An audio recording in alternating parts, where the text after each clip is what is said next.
नमस्कार. कधी असं झालंय का की एकच गोष्ट आहे, पण त्यावर दोन लोकांची मतं अगदी टोकाची वेगळी आहेत? असं का होतं?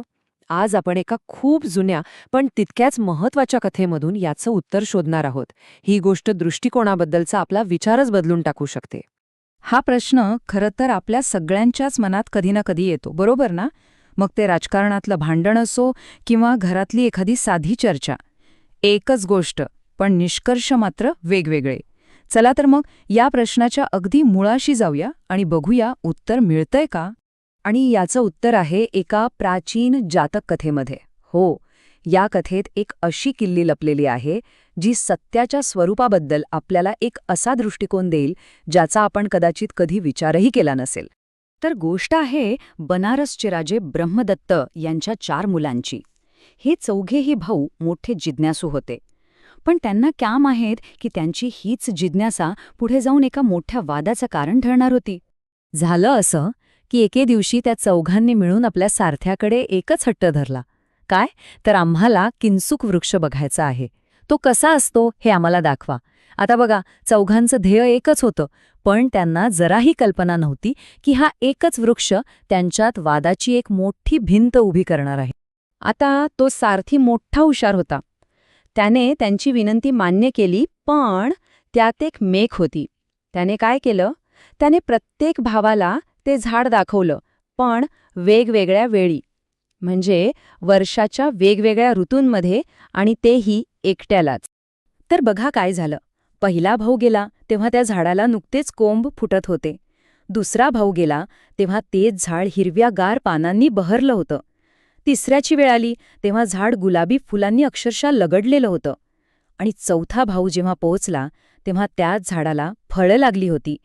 म्हणजे बघा, प्रत्येकाचा अनुभव खरा होता, पण तो पूर्ण होता का? नाही. प्रत्येकाने सत्याचा फक्त एक तुकडाच पाहिला होता. मग काही दिवसांनी हे 4ही भाऊ एकत्र आले. प्रत्येकाच्या डोक्यात आपण पाहिलेल्या झाडाची प्रतिमा अगदी पक्की होती. आणि मग साहजिकच विषय निघाला किंसुक वृक्षाचा. इथूनच वादाची ठिणगी पडली. एकाने अगदी सहजच प्रश्न विचारला, बरं, कसा असतो हा किंसुक वृक्ष? आणि मग काय? वादाला तोंड फुटलं. पहिला भाऊ, ज्याने फक्त कोंब फुटलेलं झाड पाहिलं होतं, तो अगदी आत्मविश्वासाने म्हणाला, अरे, ते तर एका जळलेल्या खुंटासारखं दिसतं. हे ऐकून दुसरा भाऊ, ज्याने हिरवीगार पानं पाहिली होती, तो एकदम चिडलाच. काहीतरीच काय, ते तर एखाद्या मोठ्या वडाच्या झाडासारखं आहे. त्याच्या मते पहिला भाऊ चक्क खोटं बोलत होता. तेवढ्यात तिसरा भाऊ म्हणाला, तुम्ही दोघेही चुकीचे आहात. ते झाड तर एखाद्या मांसाच्या तुकड्यासारखं दिसतं. आता हे वर्णन ऐकायला विचित्र वाटेल, पण त्याने जी गुलाबी फुलं पाहिली होती, त्यानुसार त्याचं म्हणणं अगदी खरं होतं. आता राहिला चौथा भाऊ. त्याने तर फळाने लगडलेलं झाड पाहिलं होतं. तो म्हणाला, तुम्ही सगळे मूर्ख आहात. ते झाड बावळीच्या झाडासारखं आहे. तो इतका ठाम होता की बाकी तिघे काहीतरी चुकीचं बोलतायत यावर त्याचा पक्का विश्वास बसला होता. आता विचार करा, हे चौघेही आपापल्या जागी खरे होते, पण तरीही प्रत्येकजण दुसऱ्याला खोटारडा समजत होता. वाद इतका वाढला की अखेर न्याय मागण्यासाठी ते धावत आपल्या वडिलांकडे, म्हणजे राजाकडे गेले. आणि इथे या कथेचं खरं सार समोर येतं. राजाने जे उत्तर दिलं ते फक्त त्या 4 भावांसाठी नाही, तर आपल्या सगळ्यांसाठी खूप महत्वाचं आहे. राजाने चौघांचं म्हणणं शांतपणे ऐकून घेतलं. तो हसला आणि म्हणाला, तुम्ही चौघेही बरोबर आहात. मग त्याने समजावून सांगितलं की प्रत्येकाने जे पाहिलं ते खरं होतं, पण ते एकाच वृक्षाच्या जीवनचक्रातले वेगवेगळे टप्पे होते. कोणी कोंब पाहिले, कोणी पानं, कोणी फुलं, तर कोणी फळं. राजा पुढे म्हणाला, तुमची चूक तुम्ही काय पाहिलं यात नाहीये. चूक इथे झाली की प्रत्येकाला वाटलं की आपण जे पाहिलं तेच आणि तेवढंच पूर्ण सत्य आहे.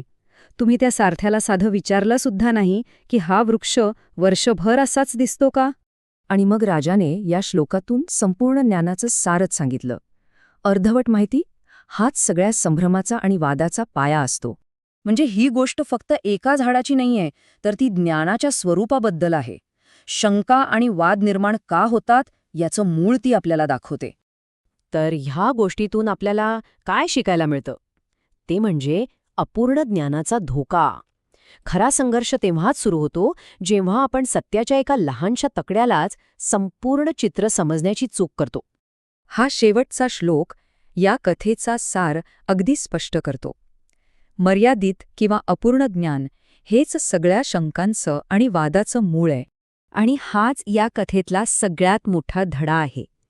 आपलं सत्य, जरी ते आपल्या अनुभवानुसार 100% खरं असलं, तरी ते एका मोठ्या, व्यापक वास्तवाचा एक छोटासा भाग असू शकतं. आणि ही गोष्ट आपल्याला एका मोठ्या प्रश्नावर विचार करायला लावते.